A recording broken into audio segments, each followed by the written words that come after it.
கடந்த காலங்களில் வலதுசாரியில் கொல்லப்பட்ட கௌரி லங்கேஷாக இருக்கட்டும், கோவிந்த் பன்சாரே, கல்புர்கி போன்றவர்கள் வலதுசாரிகளால் மதவெறியர்களால் கொல்லப்பட்டிருக்கிறார் என்பது கடந்த கால இந்தியாவின் வரலாறு.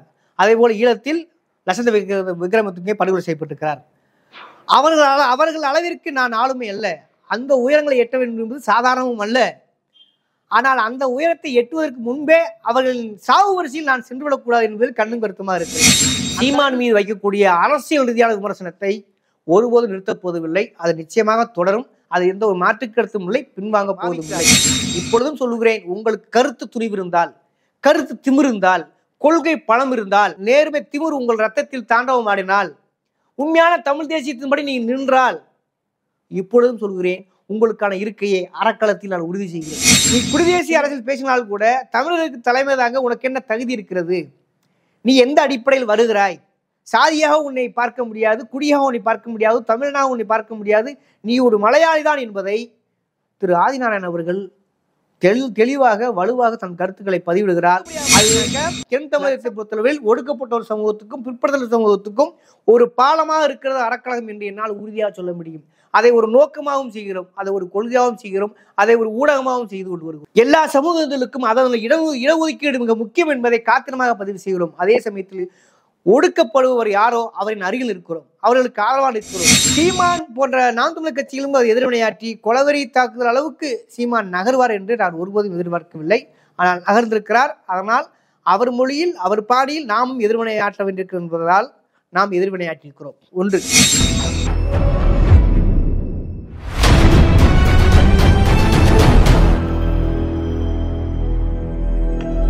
வணக்கம், இது அறக்கழகம், நான் உங்கள் தவம். சமீபத்தில் ஒரு 3-4 நாட்களாக பார்த்துருப்பீங்க. இது ஒரு தன்னிலை விளக்கம் என்றே நான் கருதுகிறேன். பார்வையாளருக்காகத்தான் இந்த பதிவு. அறக்கழகம் யூடியூப் சேனல் மீது கடுமையான எதிர்வினைகள் வந்தன. அதையும் தாண்டி கொலை மிரட்டல்கள் வந்தன. அதையும் தாண்டி என்ன விஷயம்னா, கூலிப்படை வைத்து நம் மீது ஒரு கொலைவெறி தாக்குதலுக்கும் தயாராக இருப்பதும் ஆதாரப்பூர்வமாக தெரிய வந்தது. அதன் விளைவாக பார்த்தீங்கன்னா, நம்ம நேற்றை கமிஷனர் அலுவலகத்தில், மதுரை கமிஷனர் அலுவலகத்தில் புகார் கொடுக்கப்பட்டுள்ளது. குறிப்பாக சீமான் மீதும் திருமார்ஜி மீதும் அவர்களுக்கு அடியாளாக செயல்பட்ட முத்துப்பாண்டி மீதும் நாம் ஒரு புகார் கொடுத்து வைத்திருக்கிறோம். இது எதற்காக என்றால், ஒரு தற்காப்பு நடவடிக்கை, நமக்கு ஒரு பாதுகாப்பு வேண்டும் என்பதால் இதை நாம் ஒரு தற்காலிகமாக ஒரு ஏற்பாடு செய்து அதை செய்திருக்கிறோம். இதில் மிக முக்கியமாக என்னென்னா, மதுரையை மையமாக வைத்து இயங்கக்கூடிய மிக முக்கியமான சமூக நீதி, இடதுசாரி, திராவிட இயக்க, தமிழ் தேசிய செயல்பாட்டாளர்கள் அனைவரும் நமக்கு உறுதுணையாக நின்றார்கள் என்பதால் இதில் உண்மை உள்ளபடியே நான் ஒரு நெகிழ்ச்சியாக இதை தெரிவிக்கிறேன். நான் எதிர்பார்க்கவில்லை. ஒரு 20 நபர் உடன் வந்தால் போதும் என்று நினைத்தேன். ஆனால் 60க்கும் மேற்பட்ட உணர்வாளர்கள் அறக்கழகத்தோடு நின்று இறுதி வரை நின்று புகார் கொடுக்கையில் ஒரு ஆதரவு சக்தியாக செயல்பட்டார்கள். அது மட்டுமல்லாமல் எல்லா இயக்க செயல்பாட்டாளர்களின் ஒரு கூட்டறிக்கையும் நம் புகாரோடு இணைக்கும் அளவுக்கு ஏற்பாடு செய்து கொடுத்தார்கள். அதேபோல் பத்திரிகையாளர் சங்கத்திலிருந்து நமது சென்னை மயமாக டிஜிட்டல் ஊடகவியலாளர் சங்கம் நமக்கு உறுதுணையாக ஒரு அறிக்கையை கொடுத்தார்கள். அதையும் சேர்த்துக்கிறோம். அதே மாதிரி யூடியூப் சங்கத்திலிருந்தும் ஒரு அறிக்கை கொடுத்தார்கள். அதையும் அதனுடன் சேர்த்திருக்கிறோம். ஆக நம்ம நிலைப்பாடு என்ன, நமக்கான நிலை என்ன என்பதை உறுதியாக காவல்துறையிடம் நாம் சமர்ப்பித்திருக்கிறோம். நிச்சயமாக நடவடிக்கை எடுப்பார்கள் என்று நம்புகிறோம். முதல்ல மிக முக்கியமான விஷயம் அதுதான். ஏனென்றால் இது சீமான் மீது நான் நேரடியாக கொடுத்திருக்கிற புகார். ஏன் சீமான் மீது நேரடியாக கொடுத்துக்க வேண்டும் புகார் என்றால், நாம் அம்பு மீது எந்த கோவப்பட்டும் நியாயம் இல்லை. அம்பை எய்தவன் யாரோ அவர் மீது கொடுப்பதுதான் சரி. அந்த அடிப்படையில் சீமான் தான் முதற் காரணம் என்பதால் அவர் மீது புகார் கொடுத்துள்ளோம். அரசும் நடவடிக்கை எடுக்கும் என்று நம்புகிறோம். ஏன் ஒரு தண்ணீர் விளக்கம் கொடுக்கணும், ஏன் இவ்வளவு பிரச்சனை அப்படின்றது ஒரு தண்ணீர் விளக்கம் மிக சுருக்கமாக கொடுக்க விரும்புகிறேன். குறிப்பாக அறக்கழகத்தின் பார்வையாளர்களுக்கு ஏன் இவ்வளவு பூதாகரமாக கொலைவெறி தாக்குதலை, அதாவது கூலிப்படை கொண்டு கொலைவெறி தாக்குதல் நடத்துகிற அளவுக்கு செல்ல வேண்டுமா, செல்கிறார்களா? அப்படி என்றால் சென்றிருக்கிறார்கள். அந்த எல்லையை கடந்து விட்டதால் தான் நம் இப்படி ஒரு நிலைப்பாடை, அதாவது காவல்துறை நாட வேண்டிய கட்டாயத்தில் இருந்தோம். என்னவென்றால், சமீப காலத்தில் பார்த்துருப்பீங்க, தென் மாவட்டங்களில் ஒரு முதன்மை செயலனாக நாம் இயங்கி வருகிறோம். அப்படி இருக்கிற பட்சத்தில் அதிலும் சமூக நீதியை முன்னிறுத்துகிற, இடதுசாரி கொள்கைகளை முன்னிறுத்துகிற, உண்மையான தமிழ் தேசியத்தை முன்னிறுத்துகிற எல்லா கள செயல்பாட்டாளர்களும் ஆளுமைகளும் குறிப்பாக இயக்க செயல்பாட்டாளர்கள் அனைவருமே பார்த்தீங்கன்னா நமது அறக்கலக ஊடகத்தில் தொடர்ந்து பேசுகிறார்கள். அவர்களுக்கு சுதந்திரமான ஒரு வெளிவிட்டு இருக்கிறோம். அவர்களில் என்ன வகையான காத்திரமான பதிவுகளை குரலை உயர்த்தி பேசினாலும் அதை அப்படியே எடிட் செய்யாமல் போடுகிறோம். அதுதான் சீமானுக்கு முதல் பிரச்சனை. குறிப்பாக வலதுசாரிகளுக்கும் பிஜேபி கட்சியினருக்கும் அது பிரச்சனையாக இருக்கிறது. பிஜேபி கட்சியினரும் வலதுசாரிகளும் அரசுக்காரர்களும் அந்த இடதுசாரி கருத்துக்களுக்கு எதிர்வினையாற்றும் போது கோவப்பட்டால் கூட அது ஒரு நியாயம் இருக்கிறது. ஆனால் தமிழ் தேசியம் தான் நாங்கள் பேசுகிறோம் என்று சொல்லிக்கொண்டு சீமான் போன்ற நாம் தமிழர் கட்சிகளும் அது எதிர்வினையாற்றி கொலவெறி தாக்குதல் அளவுக்கு சீமான் நகர்வார் என்று நான் ஒருபோதும் எதிர்பார்க்கவில்லை. ஆனால் நகர்ந்திருக்கிறார். அதனால் அவர் மொழியில் அவர் பாடியில் நாமும் எதிர்வினையாற்ற வேண்டியிருக்கிறோம் என்பதால் நாம் எதிர்வினையாற்றியிருக்கிறோம். ஒன்று, குறிப்பாக சீமான் மீது ஏன் எனக்கு தனிப்பட்ட வன்மமா என்றால் இல்லை. அவர் ஒன்றும் எங்களுடைய பங்காளி அல்ல, சொந்த வாய்க்கால் தகராறு என்று எதுவுமே இல்லை. அரசியல் ரீதியாக விமர்சிக்கிறோம். அதுவும் அவர் உடல் மொழியால் அவர் கையாளுகிற மொழியால் விமர்சிக்கிறோம் என்பதுதான் சீமானுக்கு கோபம். என்றால் எது ஒன்று என்ன விதைக்கிறோமோ அதனால் அறுவடை செய்ய முடியும். விதை ஒன்று போட்டால் சொரவண்ணா முளைக்கும் அப்படிங்கிற மாதிரி ஒரு பழமொழி இருக்கு தமிழ் ஊரும் நல்லுலகில். அதெல்லாம் சீமானுக்கு தெரியாதா? சீமான் என்ன மொழியில் பேசுகிறாரோ அதே மொழியில் இங்கு வருகிறவர்கள் பேசுகிறார்கள், மக்கள் மொழியில் பேசுகிறார்கள். அப்ப அதை அந்த எதிர்வினையை தாங்கிக் கொள்ள முடியவில்லை. அவருக்கு யாராக இருந்தாலும் தம்பிதான், வாடா போடாதான்.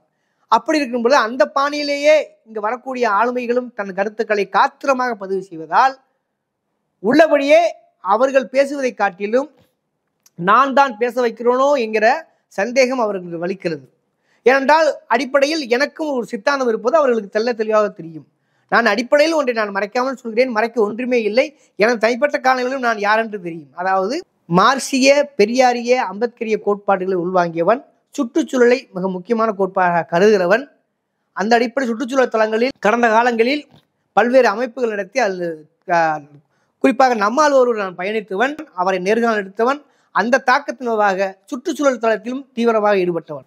இன்று வாழ்ந்து கொண்டிருக்கிற இயற்கை வேளாண் விஞ்ஞானி ஐயா பாமையன் உட்பட இன்று வரை நான் தொடர்பு இருப்பவன். அப்ப இதுதான் நம்மளுடைய கோட்பாடு என்பது எல்லோருக்கும் தெரியும். அதையும் தாண்டி ஊடகத்துறையில், பத்திரிகை துறையில், புதிய தென்றல் என்ற பத்திரிகை தொடர்ந்து அறம் ஆழியாளன் என்கிற பெயரில் தொடர்ந்து எழுதி வந்தவன். சிற்றுகளில் எழுதி வந்திருக்கிறேன், கட்டுரைகள் எல்லாம். ஆக இது என்னுடைய புண்புலம். இதை வைத்துக்கொண்டு வலதுசாரிகளுக்கு எதிராகவும் சீமானுக்கு எதிராகவும் நான் பேச வைக்கிறோனோ என்கிற எண்ணம் அவர்களுக்கு மேலோங்கி விடுகிறது. அதனால் பேசுபவர்களை விட்டுவிட்டு நெறியாள்கை செய்யக்கூடிய என் மீது அவர்களுக்கு வன்மம் தலை தூங்குகிறது. இதுதான் உண்மையான விஷயம். ஆனால் நெறியாளர் இருக்கும்போது சரியா இருக்கிறான் என்றால் 100% சொல்லுவேன். நான் நெறியாளகை செய்ய ஆரம்பித்து விட்டால் நான் மிக சரியாகத்தான் இருக்கிறேன். அது இடதுசாரிகளாக இருந்தாலும் சரி, யாராக இருந்தாலும் சரி, அவர்களுக்கு எதிரான கேள்விகளை அவ்வப்போது முன்வைத்து கொண்டுதான் இருக்கிறேன்.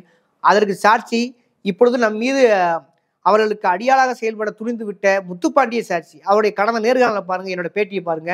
அவருக்கு எதிராக காத்திரமாக நான் பல கேள்விகளை கேட்டிருக்கிறேன். அதுக்கு கீழே வந்த கமெண்ட்டை கூட பாருங்க. அண்ணே உங்களுக்கு எதிராக கேள்வி கேட்கிற பெரிய சங்கி மாதிரி இருக்கிறே, அவன்கிட்ட நீ பேட்டி கொடுக்காத நீங்கன்னு முத்துப்பாண்டிக்கு அட்வைஸ் பண்ற அளவுக்கு என் நெறியாள்கை இருந்தது என்பதை நான் சொல்லவில்லை, என் கடந்த கால பேட்டியில் சொல்லும். அதே போல் பசும்பாண்டியன் அவர்களிடமும் வாக்குவாதம் செய்திருக்கிறேன். இப்பொழுது நமக்கு ஆதரவாக முழுமையாக ஆதரவாக இயங்கிக் கொண்டிருக்கிற அண்ணன் மருதுசேனை ஆதிநாராயணன் அவர்களும் அப்படி கேள்வி கேட்டிருக்கிறேன்.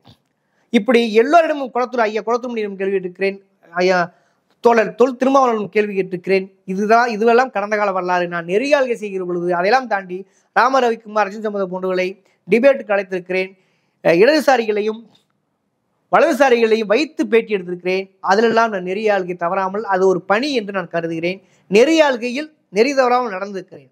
நிலைமை இப்படி இருக்க தொடர்ந்து நம் மீது நம்முடைய தனிப்பட்ட கருத்துக்களை வைத்துக்கொண்டு அந்த கண்ணாடி போட்டு நம்மளை பார்ப்பதால் அவர்களுக்கு பேட்டி என்பது, நெறியாள்கை என்பது, அறக்கலம் என்பதை தாண்டி தனிப்பட்ட முறையில் வன்மம் கடுமையாக ஆகிவிட்டது. குறிப்பாக சீமானுக்கு அது அளவுக்கு அதிகமான ஒரு வன்மத்தை கக்கக்கூடிய நபராக மாறிவிட்டார். அப்படி இருந்தாலும் பரவாயில்லை, கொலவெறி தாக்குதல் அளவுக்கு வருவார் என்று நான் கொஞ்சம் எதிர்பார்க்கவில்லை. அதற்கு முக்கியமான காரணத்தை மட்டும் சொல்லி முடிக்க கடமைப்பட்டிருக்கிறேன்.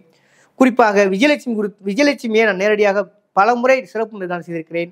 அது அவர் பற்றின பாலியல் அந்தரங்க அத்துமீறல்களை, குறிப்பாக ஈழத்தில் நடக்கிற பொழுது ஈழத்தில் அங்கு போர் உச்சத்தில் இருக்கிற பொழுது இவர் எங்கே இருந்தார், என்ன மாதிரி செய்தார் என்று நம் அறக்கழகம் மூலமாகவும் செய்தி வெளியிட்டிருக்கிறார். தனது பேட்டியை கொடுத்திருக்கிறார். யார்? விஜயலட்சுமி அவர்கள். அது அவர்கள் முதல் கோபம். அடுத்தபடியாக பார்த்தீங்கன்னாக்க தென் தமிழகத்தை பொறுத்தளவில் ஒடுக்கப்பட்ட ஒரு சமூகத்துக்கும் பிற்படுத்தல் சமூகத்துக்கும் ஒரு பாலமாக இருக்கிறது அறக்கழகம் என்று என்னால் உறுதியாக சொல்ல முடியும். அதை ஒரு நோக்கமாகவும் செய்கிறோம், அதை ஒரு கொள்கையாகவும் செய்கிறோம், அதை ஒரு ஊடகமாகவும் செய்து கொண்டு வருகிறோம். எல்லா சமூகங்களுக்கும் அதன் இடஒதுக்கீடு மிக முக்கியம் என்பதை காத்திரமாக பதிவு செய்கிறோம். அதே சமயத்தில் ஒடுக்கப்படுபவர் யாரோ அவரின் அருகில் இருக்கிறோம், அவர்களுக்கு ஆதரவாக இருக்கிறோம். பாதிக்கப்பட்டவர்கள் யாரோ அவர்களுக்கு ஆதரவாக இருக்கிறோம். அதையெல்லாம் தாண்டி பிற்படுத்தப்பட்ட சமூகத்துக்கும் ஒடுக்கப்பட்ட சமூகத்துக்கும் ஒரு நல் இணக்கத்தை, ஒரு சமூக நல்லிணக்கத்தை உருவாக்குவதில் அறக்கழகம் ஒரு கொள்கையாவே செய்து வருகிறது. இதுதான் சீமானுக்கு பிரச்சனை. அது மட்டும் இல்லாமல் இவர்கள் பேசக்கூடிய தமிழ் தேசியம், அதாவது வலதுசாரி சாதி வெறி குடிவெறி தமிழ் தேசியத்திற்கு எதிராக பல காத்திரமான பதிவுகளை முன்னுகிறோம், நேர்காணல் எடுக்கிறோம். தனிப்பட்ட முறையில் நான் சொல்பொது சேனலும் தொடர்ந்து பேசி வருகிறேன். இதுதான் இவர்களுக்கு மிக முக்கியமான கோபம். அதெல்லாம் தாண்டி என் மீது கடுமையான கோபத்துக்கு ஒரே ஒரு காரணம் தான். அது என்ன காரணம் என்றால், நம் சேனலில் பேசக்கூடிய, நம் ஊடகத்தில் பேசக்கூடிய மிக முக்கியமான ஆளுமைகளான தோழர் பசுமுன் பாண்டியன், தோழர் மீதா பாண்டியன், தோழர் ராஜ்குமார், மறுசேனை அமைப்பின் தலைவர் திரு ஆதிநாராயணன் அவர்கள்தான்.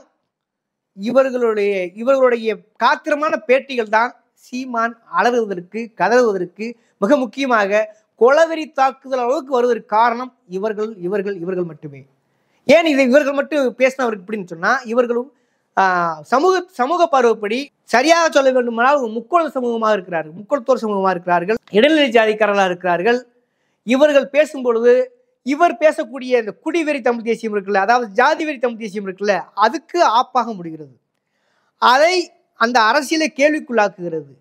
அப்படி என்றால் நீ சரியானவனா? அதாவது சீமானின் உண்மையான நோக்கமான, இது என் சொந்த கருத்தாவும் நான் பதிவிடுறேன், சீமானின் உண்மையான நோக்கமான எல்லா சாதி சங்க தலைவருக்கும் தலைவராக வேண்டும் என்று நினைக்கிறார் அல்லவா? அதன் மூலம் ஓட்டை அறுவடை செய்து முதல்வராகுவது இவர் கனவோ இருக்கிறதோ இல்லையோ, ஆனால் அதன் மூலமாக ஒரு தொடர்ந்து ஒரு அரசியல் செய்து வசூல் செய்ய வேண்டும் என்று நினைக்கிறார் இல்லையா? அதற்கு நான் எடுக்கக்கூடிய பேட்டிகள், நேர்காணல்கள் பெரிய ஆபத்தாக முடிவுள்ளன. சரியாக சொல்ல வேண்டுமானால் அவருடைய வசூல் வேட்டையை அது பாதிக்கிறது. அதனால் அவர் என்ன பண்றாருன்னா, பேசுபவர்கள் விட்டுவிட்டு நெறியாளர்கள் செய்யக்கூடிய என் மீதும் அறக்கழகத்தின் மீதும் வன்மம் கக்குகிறார்.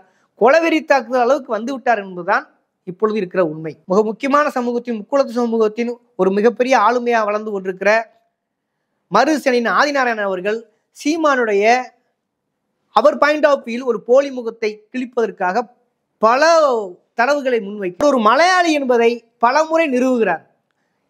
நீ குடிதேசிய அரசியல் பேசினால் கூட தமிழர்களுக்கு தலைமை தாங்க உனக்கு என்ன தகுதி இருக்கிறது? நீ எந்த அடிப்படையில் வருகிறாய்? சாதியாக உன்னை பார்க்க முடியாது, குடியாக உன்னை பார்க்க முடியாது, தமிழனாக உன்னை பார்க்க முடியாது, நீ ஒரு மலையாளி தான் என்பதை திரு ஆதிநாராயணன் அவர்கள் தெளிவாக வலுவாக தன் கருத்துக்களை பதிவிடுகிறார். அது லட்சக்கணக்கான பார்வைகளை சென்றடைகிறது. அது சீமான் பேசக்கூடிய அந்த ஜாதி வெறி அரசியல் தேசியல், மொழிவெறி அரசியல் தேசிய, இனவாத அரசியல் தேசியத்திற்கு அது பெரிய கேடாக இருக்கிறது. சரியாக சொல்ல வேண்டுமானால், மக்கள் மொழி சொல்ல வேண்டுமானால் அது பெரிய ஆப்பாக இருக்கிறது. நான் தான் தமிழனின் தலைவன், நான் யாரா தமிழன் லேப் டெஸ்ட் பண்றாங்க இல்லையா, அந்த லேப் டெஸ்ட்டுக்கெல்லாம் அந்த லேபரட்டரியை அடித்து நொறுக்கி விடுகிறார் திரு ஆதிநாராயணன் அவர்கள். அதுதான் அவர்களுக்கு பிரச்சனை. ஆக நம் சேனலில் நாம் திராவிட இயக்க கருத்தாளர்களோ இடதுசாரிகளோ பேசுவதில் அவர்களுக்கு சிக்கல் இல்லை. ஆனால் இவர்கள் பேசக்கூடிய குடிதேசிய அரசியலில் சமூக நீதிக்காகவும் அரசியல் பிரதிநிதித்துக்காகவும் எங்களுக்கு ஒடுக்கப்பட்டவர் ஒருபோதும் எதிரி அல்ல. அவர்கள் எங்கள் சக குடிகள், எங்களுடைய சக தோழர்கள், சக சமூகங்கள், அவர்களுக்கு நாங்கள் ஒருபோதும் எதிரியாக செயல்பட மாட்டோம். ஒடுக்கப்பட்ட சமூகங்கள் எங்களுக்கு உற்ற துணை என்று ஆதிநாராயணன் தெல்ல தெளிவாக நிறுவுகிறார். ஆக அவர் எதிரியாக கட்டமைப்பது போலியாக யார் செயல்படுறார்களோ அவர்களை தோலுரிக்கிறார். அந்த அடிப்படையில் பார்க்கிற பொழுது சீமான் பேசக்கூடிய அத்தனையும் பொய், அது போலி, எல்லா சாதிகளையும் அவருடைய அரசியலுக்காக பழி கொடுக்கிறார் அப்படிங்கிறத தெல்ல தெளிவாக அவர் உரித்து வைப்பதால், அவர் நம் சேனலில் காத்திரமாக பதிவு செய்ய வழிவகுப்பதால் சீமானுக்கு என் மீது உண்மையான வன்மத்துக்கு காரணம் அதுதான். அதனால்தான் இந்த கொலைவெறி தாக்குதல் அளவுக்கு போயிருக்கிறார். ஆனால் அதற்கு நாங்கள் முட்டுக்கட்டை போட்டிருக்கிறோம். அதை எந்த வழி ஜனநாயக அடிப்படையில் எந்த அளவுக்கு எதிர்கொள்ள வேண்டுமோ, சட்டத்தில் எந்த அளவுக்கு எதிர்கொள்ள வேண்டுமோ அந்த அளவில் எதிர்கொள்கிறோம். அதையும் தாண்டி வன்முறைதான் தீர்வு என்றால் அதற்கான எதிர்வினையை ஆட்டித்தனாக வேண்டும். அது நம் கையில் இல்லை. திரும்பவும் பாகவசோல் வைத்து நான் சொல்லிக்கொள்ள கடமைப்பட்டிருக்கிறேன். எனது ஆயுதம் எது என்பதை நான் தீர்மானிப்பதில்லை, எதிரிதான் தீர்மானிக்கிறான். ஏனென்றால் எனக்கு தனிப்பட்ட முறையில் என் சொந்த வாழ்வில் யாருமே எதிரிகள் அல்ல. இப்பொழுது அரசியல் எதிரிகளாக இவர்கள் என்னை பாவிக்கிறார்கள். இப்பொழுதும் சொல்லுகிறேன், உங்களுக்கு கருத்து துணிவு இருந்தால், கருத்து திமிர் இருந்தால், கொள்கை பலம் இருந்தால், நேர்மை திமிர் உங்கள் ரத்தத்தில் தாண்டவம் ஆடினால் உண்மையான தமிழ் தேசியத்தின்படி நீங்க நின்றால் இப்பொழுதும் சொல்கிறேன், உங்களுக்கான இருக்கையை அறக்களத்தில் நான் உறுதி செய்கிறேன்.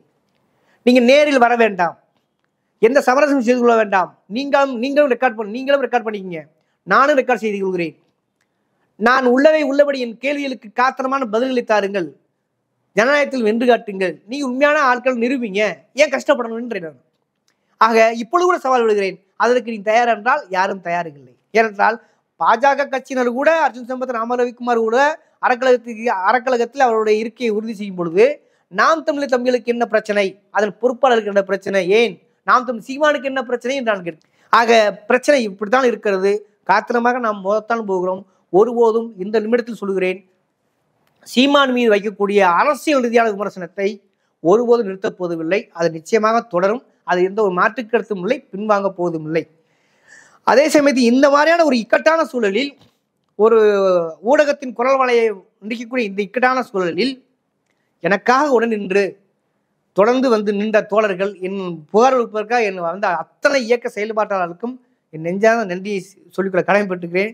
உச்சபட்சமாக இந்த அறக்களத்துக்கு ஒரு பிரச்சனை என்றால் எப்போதுமே அதை ஒருங்கிணைக்கக்கூடிய மிக முக்கியமான நலுமையாக ஒரு மூத்த வழக்கறிஞராக, மனித உரிமை செயல்பாட்டாளராக இருக்கக்கூடிய தோழர் வாஞ்சிநாதன் அவர்களை இந்த நேரத்தில் நான் பெரிய நன்றி சொல்ல கடமைப்பட்டுக்கிறேன். அதேபோல் எந்த பிரச்சனையாக இருந்தாலும் எந்த வழியில் எதிர்கொள்வதற்கு உற்றதுணையாக இருக்கக்கூடிய தோழர் பசுமன் பாண்டியன் அவர்களுக்கும் இந்த நேரத்தில் நான் நன்றி சொல்ல கடமைப்பட்டிருக்கிறேன். இதெல்லாம் தாண்டி எந்த பிரச்சனை வந்தாலும் அவருடைய அந்த சமூக பார்வையில் எனக்காக ஆதரவாக இருக்கக்கூடிய அண்ணன் ஆதிநாராயணன் அவர்களுக்கும் இந்த சமயத்தில் நன்றி சொல்ல கடமைப்பட்டிருக்கிறேன். அதெல்லாம் தாண்டி ஒட்டுமொத்தமாக நான் நம்பக்கூடிய இசமாக இருக்கக்கூடிய தமிழ் இடதுசாரி, தமிழ் தேசிய, திராவிட இயக்க, சமூக நீதி, மார்க்சிய செயல்பாட்டாளர்களை என்று எப்பொழுதும் அவர்களுடன் பயணிப்பதால், அவர்கள் இருப்பதால், அவர்களில் ஒருவனாக இருப்பதால் அந்த களத்தில் எனக்கு தொடர்ந்து கை கொடுத்து வரக்கூடிய அவர்களுக்கும் நேரத்தில் நன்றி சொல்ல கடமைப்பட்டிருக்கிறேன். குறிப்பாக எனக்கு எந்த ஒரு வழக்காக இருந்தாலும் தோழர் வாஞ்சிநாதன் அவர்களுடன் தொடர்ந்து பயணிக்கக்கூடிய தோழர் ராஜேந்திரன், கனகவேல் உள்ளிட்ட மற்ற எல்லா வழக்கறிஞர் தோழர்களுக்கும் முதல் நன்றியை சொல்லிக்கொள்ள கடமைப்பட்டிருக்கிறேன். அவர்கள் தான் அறக்களத்துக்கு ஒரு என்றாலும் உடனே ஓடி வந்து அறக்களத்துக்கு ஆதரவாக இருக்கிறார்கள். அவர்கள் தனிப்பட்ட முறையிலும் எனக்கு நெருங்கிய நண்பர்கள் என்பதால் தொடர்ந்து என்னோடு நிற்கிறார்கள். அதுவே இந்த சமயத்தில் நிகழ்ச்சியாக சொல்லிக்கொள்ள கடமைப்பட்டிருக்கிறேன். அதேவரை மூத்த வழக்கறிஞர் ஹென்றி டிபன் போன்றவர்கள் நம்மளோடு வலுவாக நிற்கிறார்கள். ஆக ஒரு வழக்கென்றாலும் சரி, களமாக இருந்தாலும் சரி, தொடர்ந்து ஓடோடி வரும் இந்த நிகழ்வு கூட பார்த்தீங்கன்னா மிக முக்கியமான கிட்டத்தட்ட ஒரு 10க்கும் மேற்பட்ட வழக்கறிஞர்கள் வந்து நம்மளோட நின்றார்கள் என்பது நம்ம கூடுதல் சட்ட ரீதியாக நம்ம கூடுதல் பலத்தை சேர்க்கிறது. அதையும் இந்த சமயத்தில் நான் பதிவு செய்ய. இதற்கு பிறகு நான் நம்ம சொந்த பிரச்சனை கொடுத்து, அறக்களத்துக்கு சொந்த பிரச்சனை கொடுத்து இந்த பிரச்சனையை மேற்கொண்டு நான் பேச போவதில்லை. இது கடைசி வீடியோ, ஒரு தன்னிலை விளக்க வீடியோ. இது ஒரு தன்னிலை விளக்க காணொலி. அதனால் இது நான் ஒரு விளக்கத்தை குறிப்பாக அறக்களத்தின் பார்வையாளருக்கு வைக்க வேண்டும் என்பதால் காத்திரமாக உருக்கமாக வைத்துக் கொள்கிறேன். குறிப்பாக ஊடகத்துறையை பொறுத்தளவில் எனக்கு ரோல் மாடலாக இருக்கக்கூடியவர், நான் திரும்ப பல பேட்டில் சொல்லியிருக்கிறேன், லசந்த விக்ரமதுங்க என்ற ஒரு சிங்களன் என்று ஏன் பதிவு என்றால், நியாயமும் நேர்மையும் யாரெல்லாம் செயல்படுகிறதோ அது அத்தனையும் அவரிடம் செயல்பட்டது. அவர் நேர்மையாக ஊடகத்தளத்தில் பயணித்தார், அதனாலேயே அவர் கொல்லப்பட்டார் என்பது கடந்த கால வரலாறு. அவர் மரண வாக்குமூலமே அதை சொல்லும். அப்படி இருக்கும் பொழுது நான் அவரளவுக்கு ஒருத்தி இல்லாவிட்டால் அவரை ரோல் மாடலாக கொண்டிருப்பதால் குறைஞ்சபட்சம் அவரளவுக்கு பொருத்தமின்மை என்னிடம் இல்லாவிட்டாலும் குறைஞ்சபட்சம் அவர் செய்ததில் ஒரு கால்பாகமாக சாட்சி மணலில் செய்ய வேண்டும் என்பது என்னோட அவா. அதேபோல் கடந்த காலங்களில் வலதுசாரியில் கொல்லப்பட்ட கௌரி லங்கேஷா இருக்கட்டும், கோவிந்த் பன்சாரே, கல்புருக்கி போன்றவர்கள் வலதுசாரிகளால், மத வெறியர்களால் கொல்லப்பட்டிருக்கிறார் என்பது கடந்த கால இந்தியாவின் வரலாறு. அதேபோல் ஈழத்தில் லசந்த விக்ரமதுங்கே படுகொலை செய்யப்பட்டிருக்கிறார். அவர்கள் அளவிற்கு நான் ஆளுமை அல்ல, அந்த உயரங்களை எட்ட வேண்டும் என்பது சாதாரணமும் அல்ல. ஆனால் அந்த உயரத்தை எட்டுவதற்கு முன்பே அவர்களின் சாவு வரிசையில் நான் சென்றுவிடக்கூடாது என்பதில் கண்ணும் கருத்துமாக இருக்கிறேன். அந்த அளவிற்கு ஆளுமையாக வளர்ந்து சாதித்து நான் சாய்க்கப்பட்டால் அதில் ஒரு நியாயம் இருக்கிறது, லாஜிக் இருக்கிறது, ஒரு என்ன வரலாற்றில் கொஞ்சம் இடம் இருக்கிறது. ஆனால் நான் அவர்கள் அளவுக்கு உயரவில்லை. அவர்கள் உயரத்தை எட்ட வேண்டும் என்பதில் நான் உறுதியாக இருக்கிறேன். குறைந்தபட்சம் எனது தகுதிக்கு உட்பட்டு, என் நேர்மைக்கு உட்பட்டு, என் மனச்சாட்சிக்கு உட்பட்டு உள்ளதே உள்ளபடி இந்த சமூகத்திற்கு மிக முக்கியமான பங்களிப்பாக மிக முக்கியமான ஏதாவது ஒரு பங்களிப்பு தர வேண்டும் என்பதில் நான் உறுதியாக இருக்கிறேன். ஆனால் அவர்களின் உயரத்தை எட்டுவதற்கு முன்பே அவர்களின் சாவு வரிசையில் நான் செல்லக்கூடாது என்பதுதான் எனது தாழ்மையான வேண்டுகோள். அது ஒருபோதும் இந்த தமிழக அரசு காவல்துறையும் விடாது என்று நம்புகிறேன். அதை ஒருபோதும் சமூகமும் அனுமதிக்காது என்று நம்புகிறேன். அவர்களின் உயரத்தை எட்டாவிட்டாலும் அவர்களின் நிழலாகவும் நான் தொடர்வதற்கு நான் முற்படுகிறேன், முயற்சிக்கிறேன். ஊடகத்துறையில் தொடர்ந்து சமரசமின்றி நிற்பேன் என்பதையும் நமது பார்வையாளரை தெரிவித்துக் கொள்கிறேன். இந்த மாதிரியான ஒரு அசாதாரண சூழலில் தொடர்ந்து எங்களுக்காக பங்களிக்கும் உடனிருக்கும் தோழர்களுக்கும் மிக முக்கியமாக அறக்கழகத்தின் பார்வையாளர்களுக்கும் நெஞ்சார்ந்த நன்றியை சொல்லிக்கொள்ள கடமைப்பட்டிருக்கிறேன். தொடர்ந்து களமாடுவோம். இனி அறக்கழகம் பிரச்சனை குறித்தோ அல்லது எனக்கும் என் மீது தொடுக்கப்பட்ட வழக்கு குறித்தோ பேசுமுறை குறித்தோ அல்லது அவர்கள் இனிமேல் மிரட்ட போகும் ஆடியோ குறித்தோ வீடியோ பதிவிடப் போவதில்லை. அந்த எல்லைக்கு அவர்களும் என்னை தள்ளமாட்டால் என்று நம்புகிறேன். இனி வீடியோ போடுவதில்லை என்பதையும் இந்த தருணத்தில் சொல்லிக்கொள்ள கடமைப்பட்டிருக்கிறேன். நன்றி, வணக்கம்.